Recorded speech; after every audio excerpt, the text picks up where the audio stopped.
kajian ilmiah.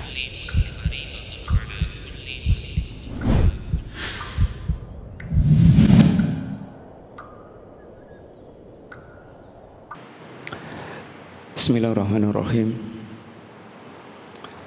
Assalamualaikum warahmatullahi wabarakatuh. Innal hamdalillah wassalatu wassalamu ala Rasulillah wa ala alihi wa ashabihi wa mawalah wa la hawla wa la quwata illa billah, amma ba'du. Alhamdulillah, para bapak dan para ibu, ikhwati fillah rahimani wa rahimakumullah. Yang pertama, kita bersyukur kepada Allah Subhanahu wa taala atas segala limpahan nikmat dan karunia Allah yang tidak mungkin bisa kita hitung satu persatu, dan tidak mungkin kita bisa merekap totalitas berapa nikmat Allah Ta'ala, sehingga tidak mungkin pula kita bisa bersyukur secara sesungguhnya, karena meliput nikmat saja nggak bisa total, apalagi kita mensyukuri nikmat, setiap nikmat yang Allah berikan kepada kita. Bisanya kita hanya antara mengakui banyaknya nikmat yang telah Allah curahkan kepada kita, dan bersama itu pula kita juga mengakui bahwa kita ini orang-orang yang banyak teledornya, banyak lalainya, banyak kurangnya, bahkan banyak nikmat yang Allah justru kita gunakan untuk bermaksiat kepada Allah Subhanahu wa taala. Sehingga kita hanya bisa mengakui seluruh nikmat Allah, bersama itu mengakui pula tentang segala kekeliruan, kekurangan, bahkan dosa-dosa kita. Itulah yang Nabi ajarkan kepada kita setiap pagi dan sore untuk kita membaca Sayyidul Istighfar, yang di sana ada ungkapan abu'u laka binikmatika alayya wa abu'u bidambi faghfirli. Kalau lengkapnya gimana? Sayyidul Istighfar hafal? Gimana antum? Lengkapnya gimana Sayyidul Istighfar? Sayyidul Istighfar, bacaan lengkapnya gimana? Udah hafal? Belum? Antum hafal? Antum hafal Sayyidul Istighfar? Belum? Yang udah hafal siapa? Ikhwan, antum?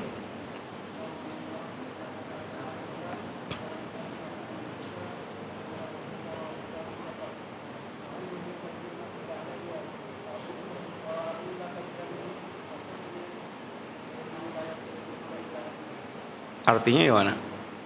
Artinya tahu maknanya? Allahumma anta rabbi la ilaha illa anta khalaqtani wa ana abduka wa ana ala ahdika wa wa'dika mastata'tu a'udzu bika min syarri ma sana'tu abu'u laka bi ni'matika alayya. Nanti sampai akhir antum buka lagi. Di situ ada kalimat di antaranya abu'u laka bi ni'matika alayya wa abu'u bidzambi. Ya Allah, aku mengakui tentang segala nikmat yang telah Engkau curahkan kepadaku, dan aku juga mengakui tentang segala dosa-dosaku. Itu yang bisa kita lakukan. Hanya itu. Karena kita tidak mungkin bisa menghitung semua nikmat Allah, apalagi mensyukuri nikmat Allah Subhanahu wa taala.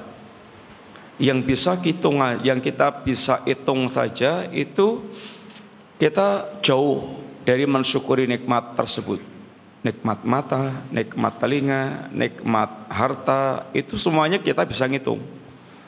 Tapi betapa sangat kurangnya kita mensyukuri. Lah kalau yang bisa kita liput aja kita sangat kurang untuk mensyukurinya, apalagi yang luput dari liputan kita.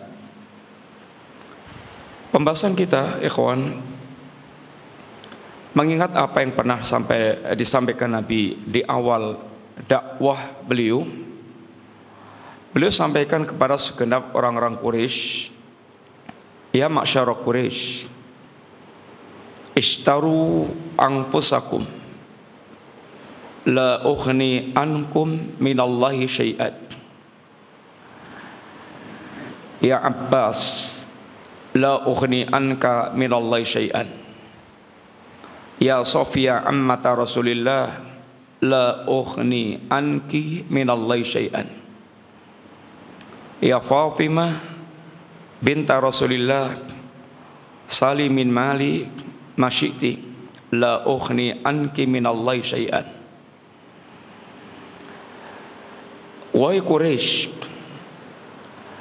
tebuslah diri kalian sendiri, karena sungguhnya aku nanti sudah tidak bisa bermanfaat lagi buat kalian jika mereka tidak memiliki tebusan di hadapan Allah Ta'ala. Wahai Abbas, tebuslah diri anda, aku nanti tidak bisa lagi memberikan manfaat apapun untukmu. Ya Sofia, bibi Nabi, tebuslah diri anda sendiri, aku nanti tidak bisa memberikan manfaat apapun untukmu. Wahai Fatimah, putri Nabi, soal harta mintalah kepadaku semaumu, tapi aku nanti tidak bisa memberikan faedah apapun untukmu.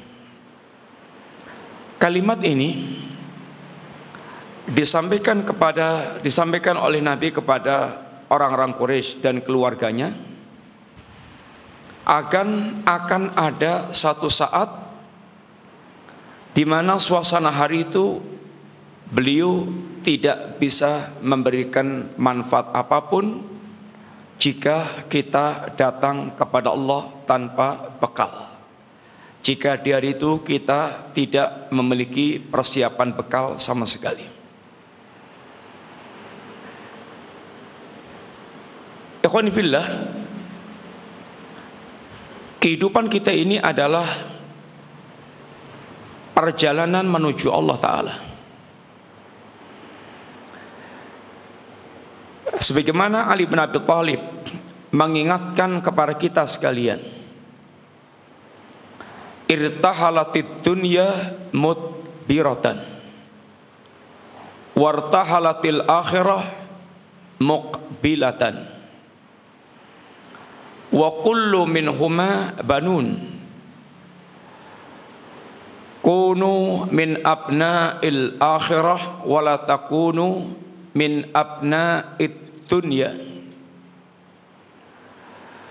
fal yawma amalun wala hisabun wa ghadan hisabun wala amalun.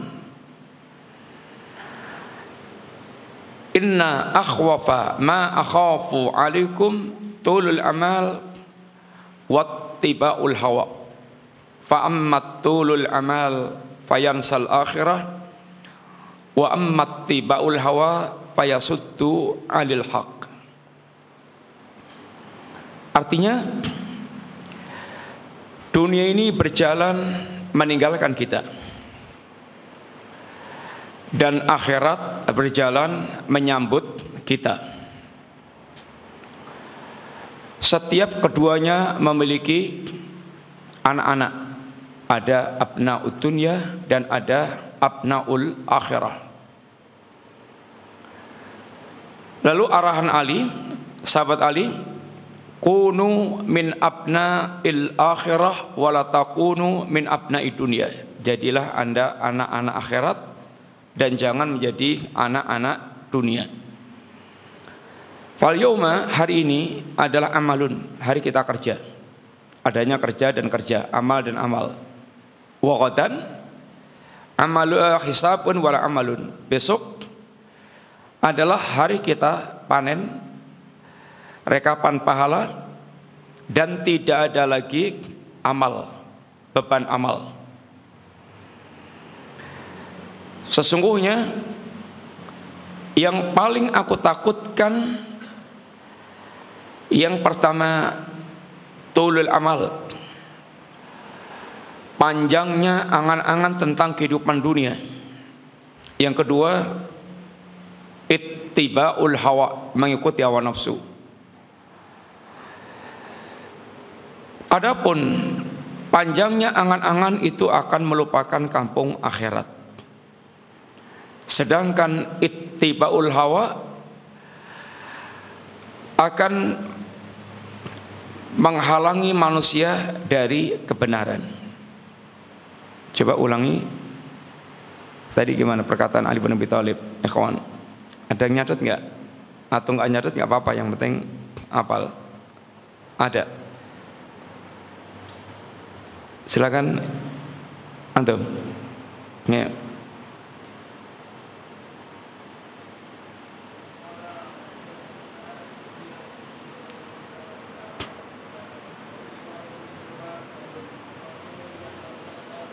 Ada mic-nya enggak? Enggak ada.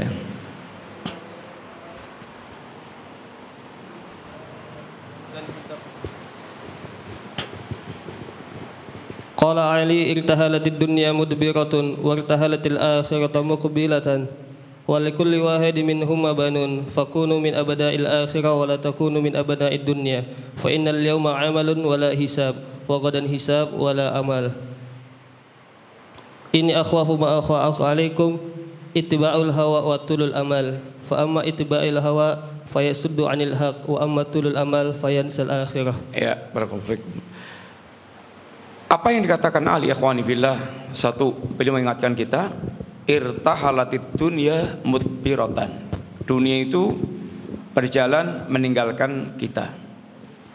Antum mau mengejar dunia kayak apapun, hasil akhirnya maka dunia akan meninggalkan antum, karena kita terbatas waktu masuk kubur dan dunia terus berjalan sampai waktu yang ditentukan Allah Ta'ala. Sehingga kalau orang semata-mata hidupnya untuk mengejar dunia, sangat rugi. Sangat rugi. Ibaratnya kalau orang Jawa bilang nggak nyucuk. Tahu nggak nyucuk? Orang nyucuk. Nggak tahu, nggak nyucuk. Apa yang nggak nyucuk itu? Bisa gambarkannya nggak? Nggak nyucuk gimana? Nggak nyucuk. Sudah meras tenaga, meras pikiran, waktu habis, semuanya udah total all out. Begitu ditumpuk-tumpuk banyak, kita menikmatinya sedikit, habis itu kita mati, semuanya melangkrak. Itu nggak nyucuk. Kalau seandainya orang itu hanya sekedar mengejar dunia, dan mengejar dunia dalam rangka kita untuk bisa meraih kebahagiaan yang hakiki, itu fata morgana. Fata morgana. Nggak mungkin orang akan bisa mewujudkan mimpi berbahagia hanya semata-mata dengan dia, yaitu mimpi menguasai dunia di tangan dia. Karena kebahagiaan itu letaknya di sini, dan dunia itu faktor luar. Dunia harta, jabatan, kemudian pangkat, kedudukan, ketenaran segala macam, itu faktor luar. Kebahagiaan itu letaknya di sini. Sehingga kata para ulama ketika mendefinisikan kebahagiaan, itminanul qalbi wang sirahu sadri. Kebahagiaan itu tenangnya hati dan lapangnya dada. Itu orang yang punya hakikat kebahagiaan. Ikhwan fillah, dunia ini mau kita kejar kayak apapun, hasil akhirnya kita akan ditinggal dunia. Kita harus masuk kubur, Kemudian kita akan yaitu proses selanjutnya yang sangat dahsyat. Untuk dunia yang akan kita tinggal ini, Masya Allah, bagaimana kita all out mempersiapkan masa depan dunia kita. Coba bagaimana kita melihat persiapan kita untuk menyongsong masa depan dunia kita. Dari sekolah, dari kecil sudah disiapkan sekolah favorit, sudah sekolah favorit mahal, nanti masih ada les lagi, privat lagi. Terus dia betul-betul kumpulkan segala perjuangan untuk bisa menyongsong masa depan dunia. Dan ketahuilah bagaimana hebatnya sambutan kita tentang masa depan dunia, maka dunia akan meninggalkan kita, sehingga semua yang kita kumpulkan dari dunia itu akan menjadi melangkrak aset yang menjadi rebutan orang setelah kita. Lalu kita akan masuk ke dunia lain, yaitu alam akhirat, yang kondisi alam akhirat datang menyongsong kita, dan Allah telah ingatkan kita tentang kampung akhirat. Di antaranya, ketika Allah Subhanahu wa taala mengingatkan hari-hari kita kembali kepada Allah, Allah tegaskan dengan ungkapan wattaqu yauman turja'una fihi ilallah thumma tuwaffa kullu nafsin ma kasabat wa hum la yudlamun.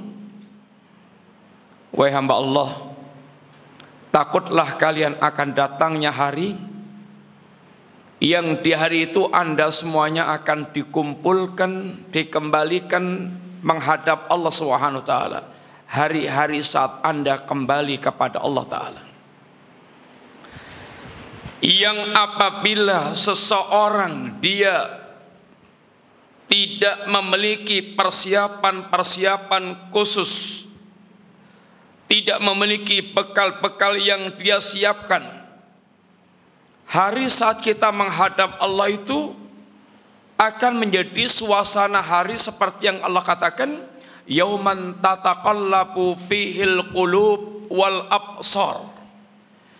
Hari-hari yang membuat hati manusia bergolak dan mata manusia terbelalak. Hari yang sangat dahsyat. Bahkan sesungguhnya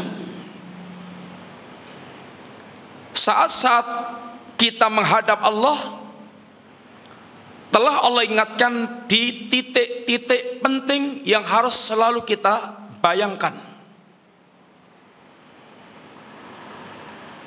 Titik pertama kita akan menghadap Allah adalah datangnya al-maut, yang tidak mungkin bisa kita tolak. Datangnya kematian yang pasti setiap kita akan mengalami kematian. Kullu nafsin dha'iqatul maut. Setiap jiwa itu pasti akan mengalami kematian. Dan kalau kematian datang, la yastakhiru sa'atan wa la yastaqdimun, nggak bisa diundurkan atau dimajukan walaupun barang sebentar. Anda mau lari kemanapun, pasti kematian akan mengejar Anda dan menemui Anda. Ainama takunu yudrikumul maut. Karena dimanapun Anda berada, kematian pasti akan menjumpai Anda. Walau kuntum fi burujim musayyadah, walaupun Anda berada di benteng yang sangat kokoh. Dan setiap kematian datang, orang tinggal berangan-angan untuk minta diundurkan walaupun barang sebentar aja. Dalam rangka apa? Dalam rangka dia untuk bisa menyempatkan diri beramal sebagai bekal menghadap Allah Subhanahu wa taala. Hatta idza jaa ahadahumul maut qala rabbirji'un la'alli a'malu salihan fima taraktu. Hingga apabila kematian telah mendatangi di antara kalian, maka ucapannya setiap orang yang kedatangan al-maut dan belum mempersiapkan bekal, ya Rabb, undurkan kematianku barang sebentar agar aku bisa beramal apa yang dulu aku tidak lakukan. Ikhwanibillah, di antara yang kita perlu renungkan bersama di titik saat kita menghadapi sakaratul maut ini, Nabi katakan, man ahabba liqa Allah ahabballahu liqa'ah. Barang siapa yang dia suka bertemu dengan Allah, Allah akan suka bertemu dengan dia. Wa man kariha liqa Allah karihallahu liqa'ah. Barang siapa yang dia benci bertemu dengan Allah, Allah akan benci bertemu dengan dia. Kata Aisyah radhiyallahu anha, ya Rasulullah, karahiyatul maut, tentang benci kepada kematian ya Rasulullah, kulluna nakrahul maut. Semua kita adalah orang yang benci dengan kematian. Antum seandainya ditanya pilih mati sekarang atau besok-besok, gimana? Seneng kapan? Sekarang atau besok-besok? Pasti semuanya kita pasti jangan dulu lah, jangan dulu mati sekarang. Fenomena tidak suka mati itu hampir semua orang begitu, kata Aisyah. Ya seperti yang kita juga itu miliki. Tapi tidak suka mati itu ada macam-macam motif.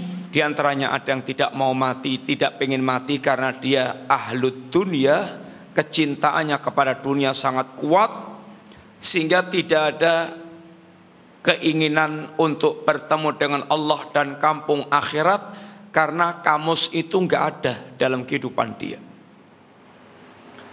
Dan ada orang yang mereka itu takut mati karena merasa belum cukup, belum siap total. Dia rasa takut membayangi bagaimana nasib dia di akhirat dan saat menghadap Allah Subhanahu wa taala. Itulah yang ada pada setiap mukmin yang senantiasa dia belum merasa cukup bekal untuk menghadap Allah. Kalau bisa Allah berikan terus kesempatan dulu untuk menyempurnakan bekalnya. Dan itu bukan karena kebenciannya untuk bertemu dengan Allah, tapi merasa masih ada kurangnya, pengen menyempurnakan. Yang dia memiliki kerinduan untuk bertemu dengan Allah Ta'ala. Dan dia khawatir seandainya dia bertemu dengan Allah dalam keadaan dimurkai oleh Allah SWT. Saat-saat detik-detik kita menghadap Allah dengan kematian, ikhwan, antum bayangkan Anda akan di pihak yang mana? Anda akan mengalami suasana yang bagaimana? Yang jelas saat sekarang di dunia ini, di antara kita ada orang yang hatinya menyimpan kerinduan kepada Allah Subhanahu wa taala, itulah kaum mukminin. Yang dengan imannya dia menyimpan kerinduan untuk bertemu dengan Allah sehingga dia giat untuk beramal. Yang Allah katakan, "Man kana yarju liqa Allahi fa inna ajalallahi la'at." Barang siapa yang dia berharap bertemu dengan Allah, ketahuilah wahai hamba Allah yang memiliki harapan bertemu dengan Allah, yang merindukan hari pertemuannya dengan Allah, hari pertemuan dengan Allah pasti akan dia jumpai. Seorang mukmin adalah orang yang mereka memiliki kecintaan yang sangat besar kepada Allah. Walladzina amanu asyaddu hubban lillah. Seorang mukmin itu orang-orang yang sangat besar kecintaannya kepada Allah dan menyimpan kerinduan untuk bertemu dengan Allah, sehingga Nabi pun memiliki doa khusus, Allahumma inni as'aluka ladzatan nadhar ila wajhik wa syauqan ila liqa'ik.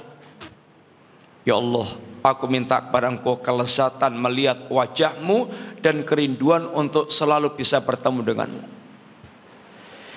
Ini yang mewarnai hati seorang mukmin dalam kehidupannya.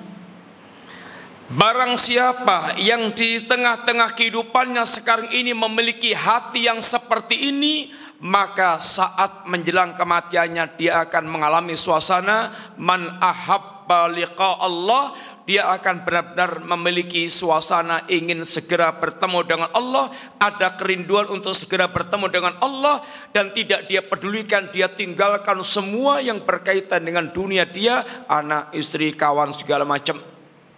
Karena dia akan bertemu dengan zat yang lebih dia rindukan lagi, yaitu Allah Ta'ala. Tapi ada orang-orang yang mereka sama sekali tidak merindukan Allah, karena hidupnya, hatinya itu hanya rindu dan lengket dengan dunia. Innalladzina la yarjuna liqa'ana waradu bil hayatid dunya watma'annu biha walladzina hum an ayatina ghafilun. Sesungguhnya orang-orang yang mereka tidak punya harapan bertemu dengan Allah Ta'ala. Bagaimana akan muncul harapan bertemu dengan Allah sedangkan dia nggak kenal Allah, sehingga nggak mungkin tumbuh kecintaan kepada Allah, apalagi kemudian merindukan Allah? Nggak akan. Kenal aja enggak. Kenal aja enggak.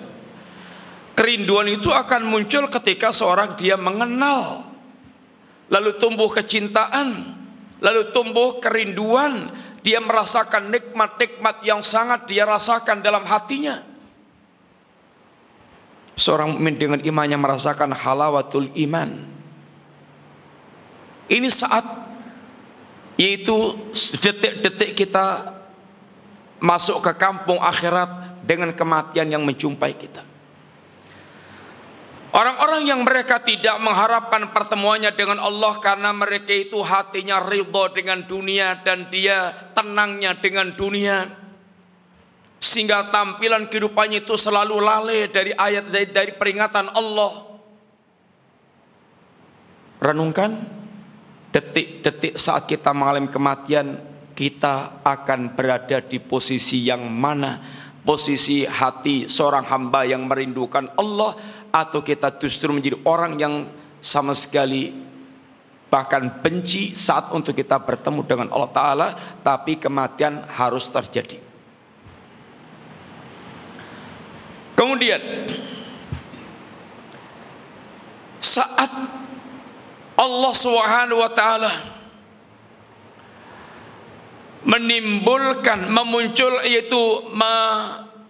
menimbulkan kejadian yaumul qiyamah, setelah orang mereka masuk alam barzakh, kemudian Allah ingin bangkitkan, maka Allah adakan al-qiyamah, yauma yaqumun nasu li rabbil alamin. Hari-hari nanti manusia akan berdiri menghadap Allah, yaitu menghadapi pengadilan Allah Ta'ala. Saat hari kiamat itu saat-saat yang sangat dahsyat,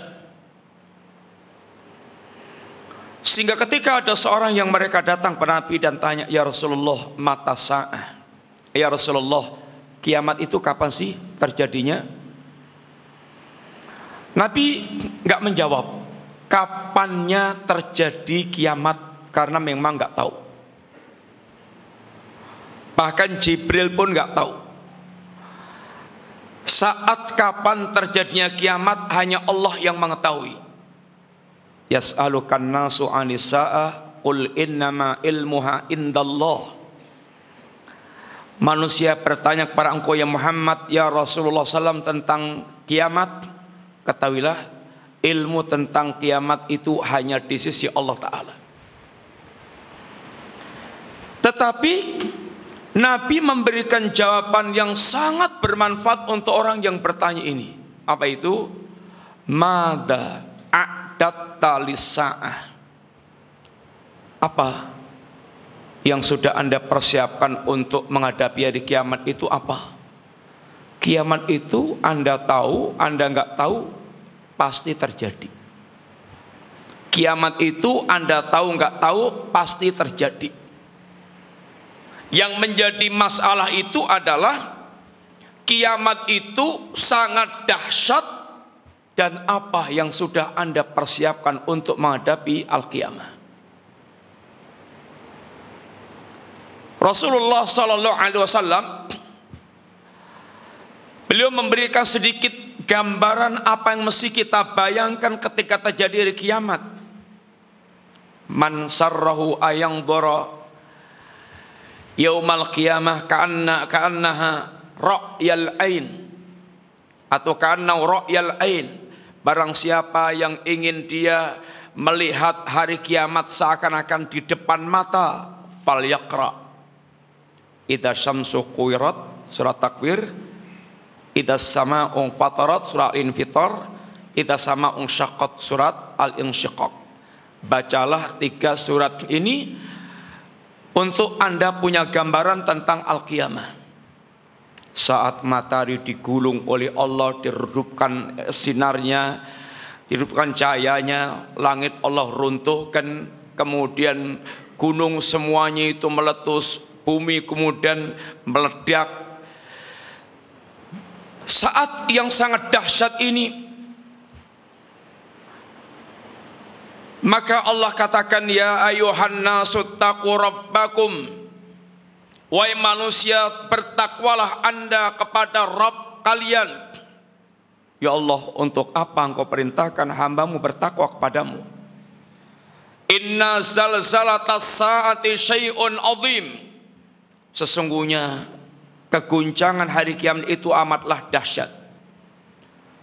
Yauma tarawunaha tadhalu kullu murdi'atin amma arda'at wa tada'u kullu dhati hamlin hamlaha wa taran nasa sukara wa ma hum bisukara walakinna adzaballahi syadid. Hari-hari yang Anda akan melihat pemandangan setiap wanita yang menyusui akan dia buang susuannya, akan dia lemparkan susuannya. Setiap wanita yang hamil akan keguguran kehamilannya. Setiap manusia akan Anda lihat kayak orang yang mabuk sempoyongan, padahal mereka tidak sedang mabuk. Walakinna adzaballahi syadid, akan tapi adab Allah yang mereka sedang rasakan sangat dahsyat. Ini apa yang Allah ingatkan. Ada nih, Ikhwan, kita break salat dulu. Insyaallah nanti kita lanjutkan sebentar. Barakallahu fikum, jazakumullahu khair. Wassallallahu nabiyana Muhammadin wa ala alihi washabihi wasallam. Bismillahirrahmanirrahim. Innal hamdalillah wassalatu wassalamu ala Rasulillah wa ala alihi washabihi wa mawalah. Wala haula wala quwata illa billah, amma ba'du. Alhamdulillah, ikhwati fillah rahimani wa rahimakumullah. Kita sedang menyampaikan bahwa saat suasana terjadinya yaumul qiyamah, hari ketika manusia menghadap Allah Subhanahu wa taala dan dihadapkan kepada Allah, yang mau tidak mau, itulah hari yang manusia semuanya akan bertemu dengan Allah, baik dia kafir, musyrik, mukmin, semuanya pasti akan bertemu dengan Allah Ta'ala. Ya ayyuhal insanu innaka katihun ila rabbika fatham famulaqi. Wahai manusia, kalian adalah orang yang sedang bekerja keras sekarang ini, dan pasti kalian nanti akan bertemu dengan Allah Subhanahu wa taala. Hari-hari saat kita bertemu dengan Allah, ikhwati billah, hari-hari yang digambarkan Allah, yauma la yanfa'u malun wala banuna illa man atallaha biqalbin salim, adalah hari-hari saat harta Anda sebanyak apapun, anak laki-laki Anda sehebat apapun, sudah tidak berguna lagi kecuali orang yang mereka datang kepada Allah dengan hati yang selamat. Hati yang selamat, kata Ibnu Al-Qayyim, selamat dari syirik, selamat dari bid'ah, selamat dari ghaflah, selamat dari syahwat, dan selamat dari syubhat. Perkara ini perkara yang akan membinasakan manusia. Syirik menghancurkan tauhid, bid'ah menghancurkan sunnah, ghaflah menghancurkan sifat zikir, syahwat akan membuat seorang dia selalu menentang syariat, menyelisih syariat, syubhat, orang yang mereka akan senantiasa terjatuh dalam pendustaan terhadap kabar-kabar Allah dan Rasulnya. Ini suasana hatinya seorang mukmin yang bertakwa. Adapun orang-orang yang mereka di dunia hanya berbekal dunia sebanyak-banyaknya, berbekal koneksi manusia seluas-luasnya, maka semua itu sudah tidak akan berguna lagi, bermanfaat lagi. Digambarkan oleh Allah yang seandainya hari itu kita berada dalam posisi mendapatkan vonis adab, maka seandainya Anda sekarang adalah orang yang paling sukses tentang dunia Anda, Allah katakan, dan ketahuilah, berapapun dunia yang telah Anda siapkan untuk menebus di hari itu tidak akan diterima oleh Allah SWT. Walaupun sampai dalam wujud emas sebesar bumi atau bumi 2 kali lipat lagi, maka kekayaan sebanyak apapun sudah tidak akan diterima oleh Allah lagi sebagai tebusan. Innal ladzina kafaru wa matu wa hum kuffarun fala yuqbala min ahadihim mil'ul ardi dhahaban wala biftadabi.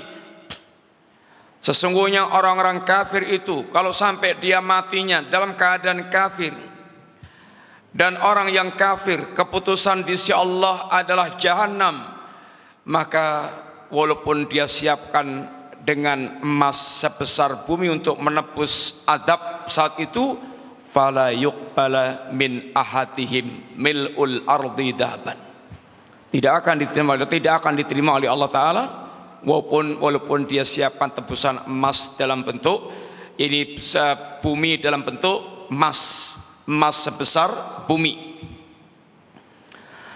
Bahkan seandainya Anda memiliki aset manusia sepermukaan bumi dan itu tidak mungkin, dan Anda ingin jadikan tumbal pula, maka sudah tidak bermanfaat lagi. Allah tidak akan terima lagi.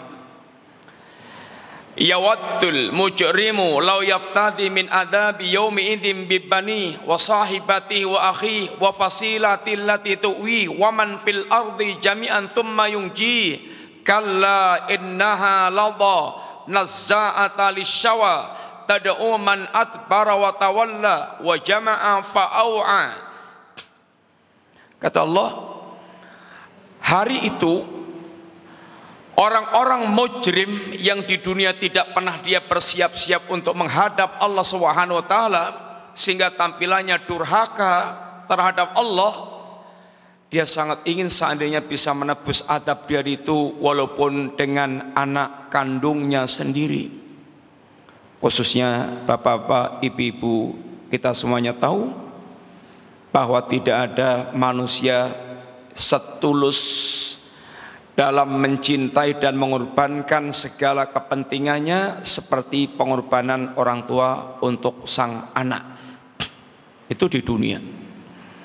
Tapi akan datang hari, bukan lagi hanya orang tua tidak perhatian dengan anak, tapi bahkan orang tua siap untuk mengorbankan anak kandungnya sebagai tumbal keselamatannya, Bahkan kalau belum cukup akan dia serahkan istrinya, saudaranya, keluarga besarnya, bahkan waman fil ardi jami'an, semua penduduk bumi siap untuk diserahkan kepada Allah biar jadikan tumbal keselamatan dia. Thumma yungji, tapi Allah katakan kalla, enggak bisa. Enggak bisa. Jahanam itu adalah azab yang menyala-nyala, yang azabnya bisa mengelupaskan kulit kepala manusia, yang jahanam akan mengundang orang-orang yang dulu berpaling dari agama dan hanya mengumpulkan harta tapi tidak pernah dia keluarkan di jalan Allah Ta'ala. Ini suasana saat kita nanti menghadap Allah SWT. Terus pertanyaannya adalah, lalu apa yang mesti kita siapkan untuk tebusan di hari itu? Yang apabila orang membawa tebusan-tebusan ini, maka dia akan betul-betul merasakan nyamannya kehidupan di hari itu. Dia Allah akan jadikan orang yang bisa merasakan nyamannya kehidupan saat itu, di saat detik-detik kematiannya itu, saat-saat yang sangat menegangkan, yang nyawa orang-orang yang fajir ditarik oleh malaikat seperti menarik besi yang bersayap ketika dimasukkan ke kapas yang basah lalu ditarik. Seorang mukmin, dia keluarnya nyawa seperti keluarnya air dari mulut ceret. Di saat suasana alam barzah yang gelap dan sempit dan sangat mengerikan, maka bagi seorang yang di dunia senantiasa telah mempersiapkan bekal, barzah akan menjadi luas. Allah hamparkan karpet, bahkan di saat dia kesepian datang seorang yang sangat tampan. Siapa Anda? Ana amalukas saleh, saya adalah amal Anda yang saleh. Saat manusia dibangkitkan oleh Allah dari kubur mereka, manusia akan berkumpul menghadap Allah. Adapun orang-orang yang mereka di dunia mereka tidak pernah mengenal Allah dan terbalik-balik dalam hidupnya, mereka diperintahkan bertauhid malah musyrik, diperintahkan taat malah maksiat. Allah akan himpun mereka menghadap Allah dalam keadaan sungsang, berjalan dengan muka dan dengan muka-muka mereka. Tapi seorang yang mereka di dunia mereka senantiasa mempersiapkan bekal ketakwaan kepada Allah. Wa nahsyurul muttaqina ila rahmani wafda. Hari itu Allah akan himpun orang-orang yang bertakwa menghadap Allah seperti seorang duta yang dimuliakan oleh Allah Ta'ala. Hari-hari yang tidak ada perlindungan dengan terik panas matahari yang Allah dekatkan sejarak 1 mil.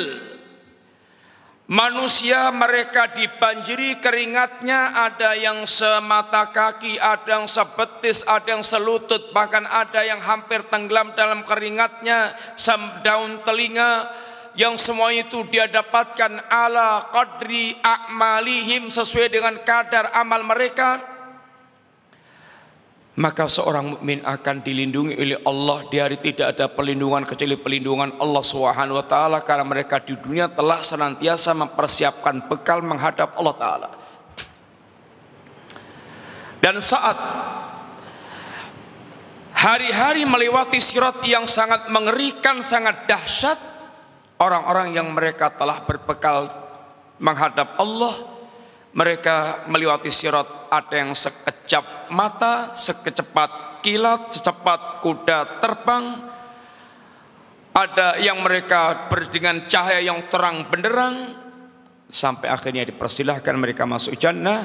Kulu washrabu hani'am bima aslabtum fil ayamil khaliyah. Silahkan kalian makan minum sepuasnya karena hasil perbuatan kalian saat di dunia. Ikhwani billah, apa bekal terbaik yang mesti kita bawa menghadap Allah Ta'ala? Tebusan apa yang mesti kita siapkan untuk menghadapi suasana yang tidak bisa ditebus dengan dunia sehebat apapun? Satu, singkatnya satu, tebusan itu adalah yang pertama dan utama dan mutlak dan tidak boleh ketinggalan, yaitu at-tauhidu. Tauhid. Yang tauhid itu bukan hanya sekedar mengenal Allah. Kalau hanya mengenal Allah, iblis mengenal Allah, Fir'aun mengenal Allah, Abu Jahal mengenal Allah dan mengakui dan mengimani Allah. Dan tauhid bukan sekedar beribadah kepada Allah. Kalau hanya sekedar beribadah kepada Allah, orang-orang Quraisy sudah punya haji, dia punya doa, dia punya nadar, dia punya tawaf, dia punya talbiyah, dia punya puasa.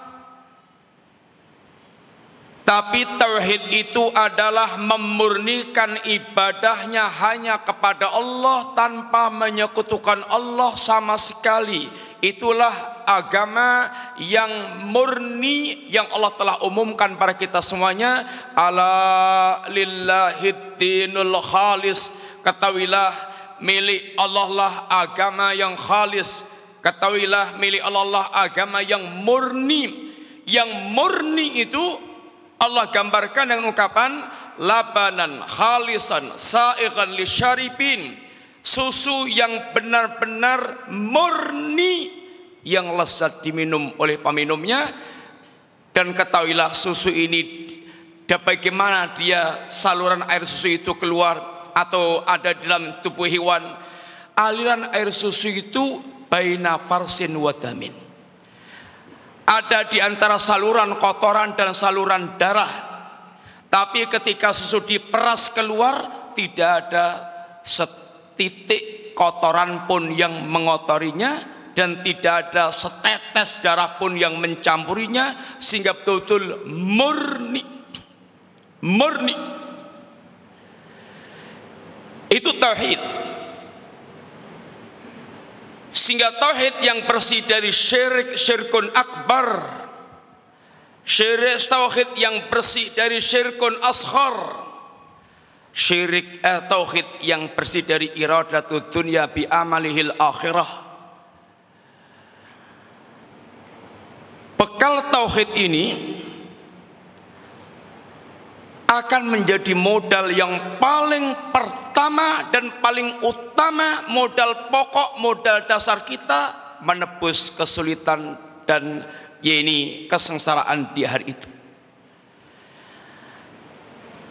Seandainya Anda di dunia menyempurnakan tauhid, dan tauhid yang sempurna itu terbebas dari syirik, bid'ah, maksiat, Anda yang dikatakan dengan istilah mentahqiq tauhid, maka Anda akan mendapatkan keistimewaan dakhalal jannah bi ghairi hisabin wala adab. Masuk jannah tanpa hisab, tanpa adab. Istimewa. Tapi seandainya seorang muwahhid ini dia memiliki dosa, tauhid akan jadi jaminan untuk ampunan dosa itu. Apa kata Allah dalam hadits qudsi? Ya ibnu Adam, lau ataitani bi qurabil ardi khataya thumma laqitani la tusriku bi syai'an la ataituka bi qurabil maghfirah. Wahai anak Adam, seandainya Anda datang kepadaku dengan dosa sebesar bumi, lalu Anda datang padaku tanpa menyekutukanku sama sekali, akan aku datangkan ampunan sebesar dosa yang Anda bawa. Demikian pula ketika seorang hamba diperlihatkan oleh Allah 99 lembar catatan amal yang setiap lembarnya itu sepanjang mata memandang, dan hamba ini telah merasa putus asa dengan hasil catatan amal-amal buruknya, laka indana hasanah, kata Allah, Anda masih memiliki kebaikan di sisiku. Dikeluarkanlah bitaqah, satu kartu yang bertuliskan kalimat la ilaha illallah Muhammad Rasulullah. Kata hamba ini, Rabbi mahadil bitaqah, mahadis sijillat. Ya Rabb, apa istimewanya satu kartu ini dibandingkan dengan lembaran-lembaran catatan yang banyak itu? Ditimbang Allah, maka beratlah timbangan amal yang ada tulisan La ilaha illallah Muhammad Rasulullah.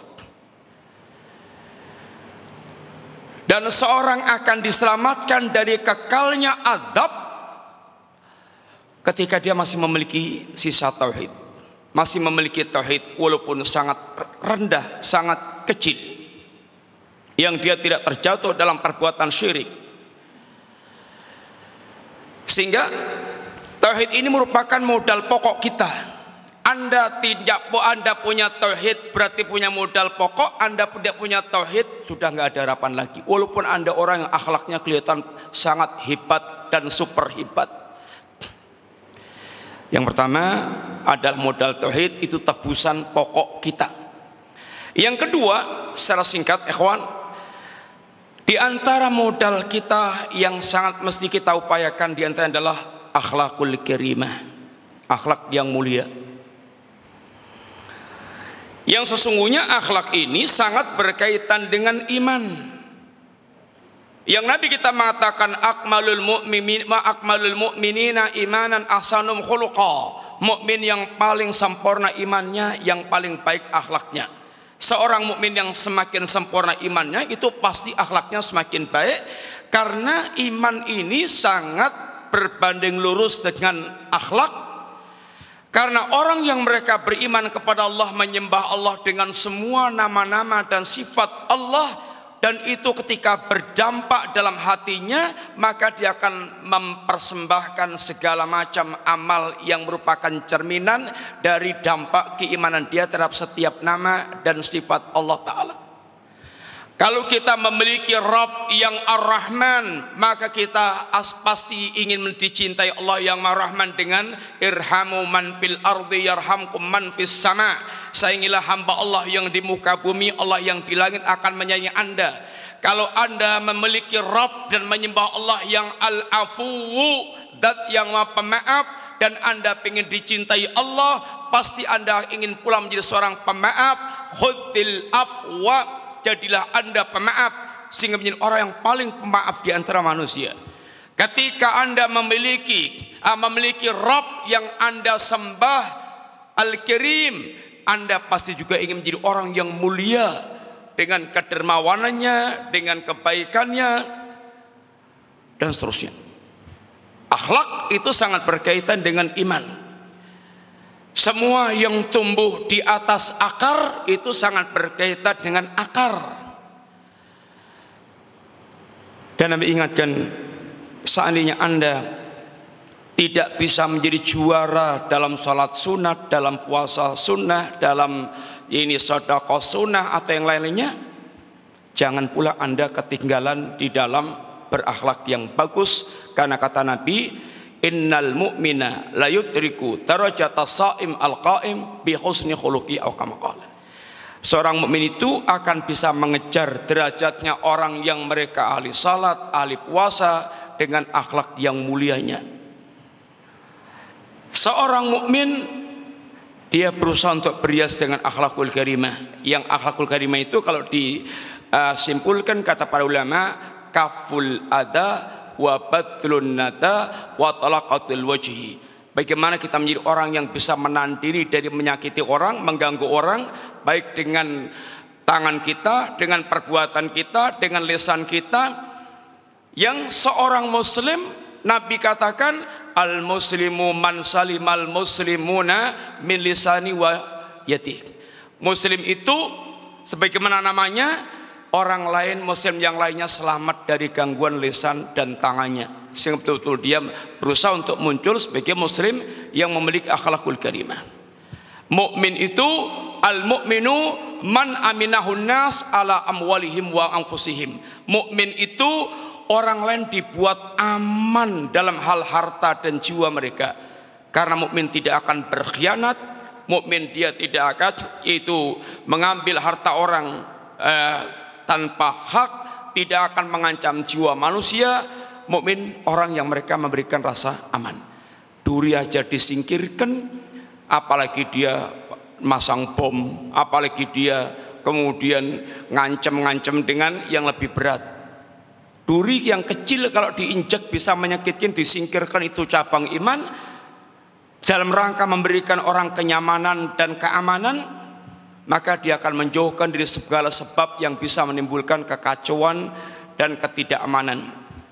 Yang ketiga, yang terakhir, ikhwan, yaitu modal utama kita kembali kepada Allah, at-taubah, yaitu bertaubat kepada Allah Subhanahu wa taala, karena taubat itu akan membawa kepada keberuntungan. Wa tubu ilallahi jami'an ayyuhal mu'minun la'alakum tuflihun.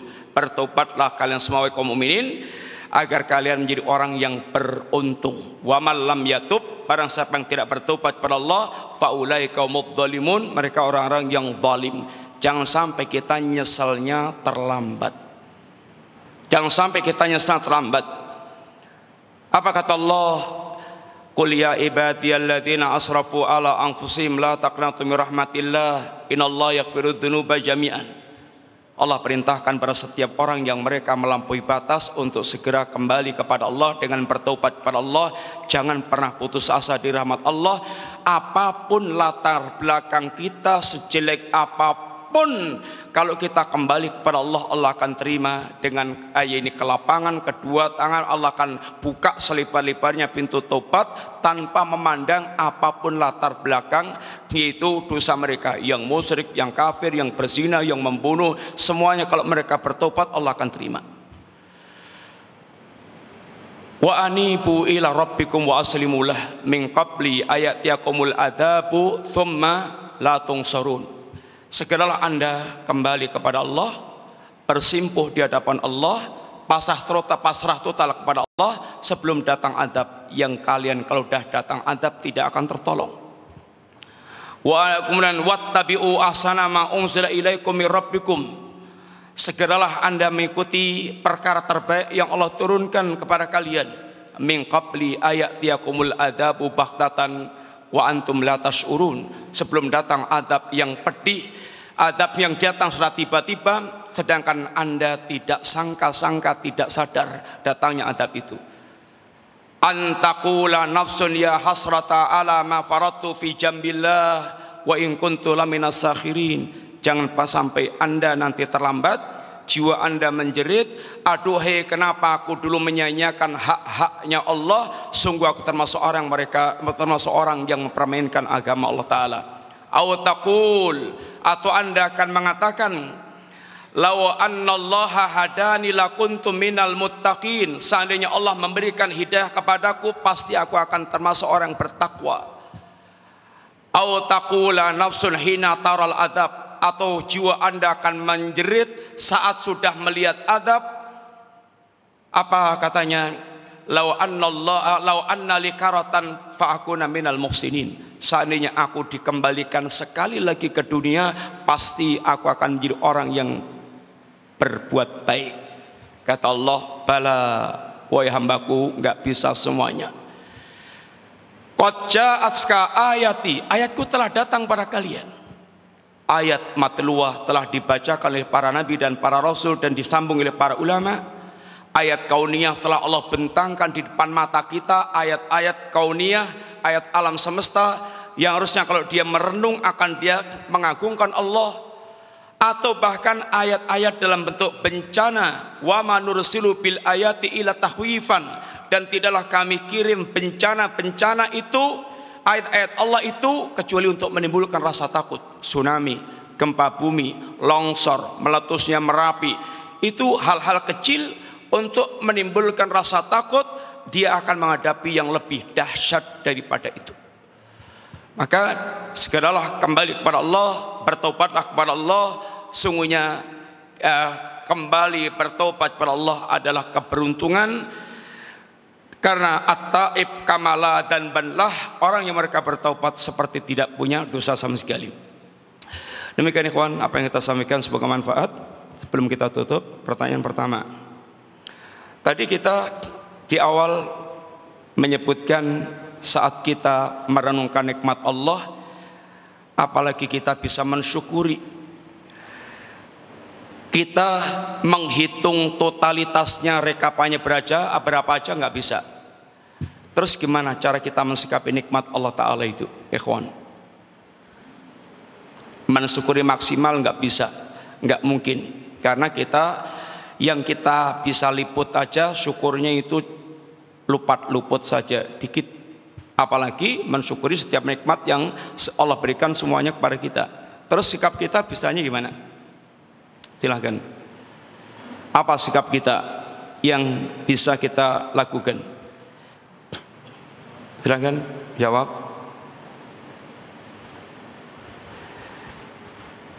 Ada hadiahnya ini. Apa? Ya. Apa?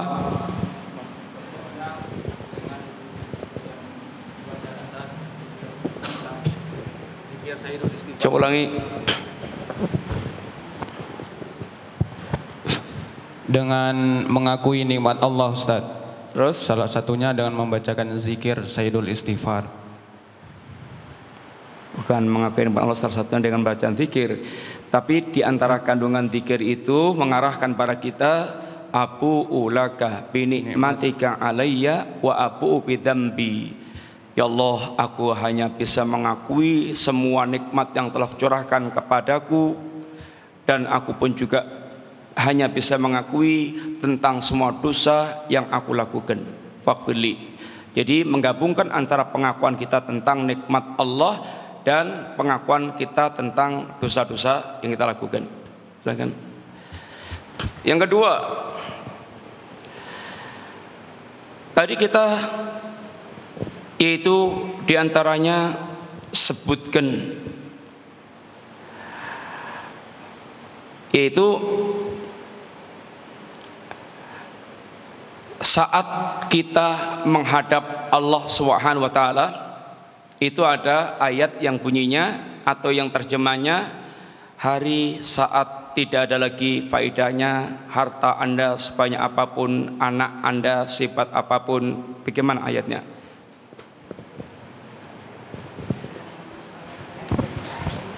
Bagaimana ayatnya? Urut dari awal.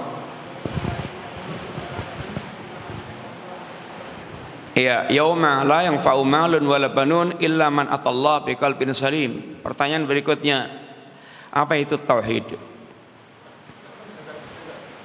Hah? Antum? Ayo gimana? Tauhid ifradullah ta'ala bi uluhiyatihi wa rububiyatihi wa asma'i wa sifatihi. Ya betul, tapi tadi tauhid yang kita sebutkan di mana? Tauhid itu enggak antum terus. Tauhid itu tidak hanya sekedar mengakui Allah sebagai Tuhan. Iya, terus. Dan tidak sekedar hanya beribadah kepada Allah. Iya, terus. Tapi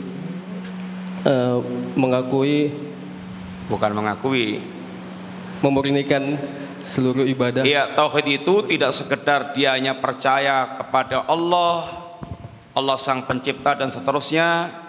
Dengan istilah lain, tidak hanya sekedar percaya tentang rububiyah Allah, dan tidak hanya sekedar dia sudah beribadah kepada Allah, sudah salat, sudah puasa, sudah zakat, sudah haji, tapi tauhid itu adalah totalitas mempersembahkan ibadah semata kepada Allah, murni, bersih dari segala macam bentuk kesyirikan.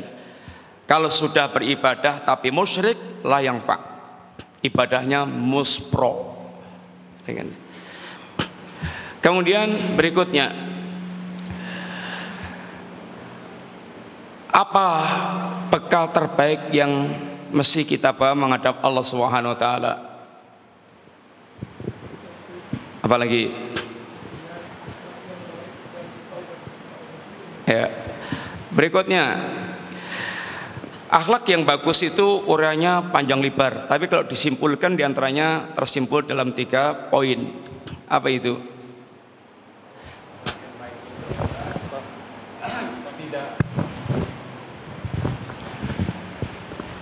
Akhlak yang baik itu adalah menjaga segala lisan dan tangannya tidak menyakiti sesama makhluk gitu, Ustaz. Udah Pak? Udah, itu aja. Itu yang tadi penjelasannya seperti itu, Ustaz. Oh, kurang berarti ya.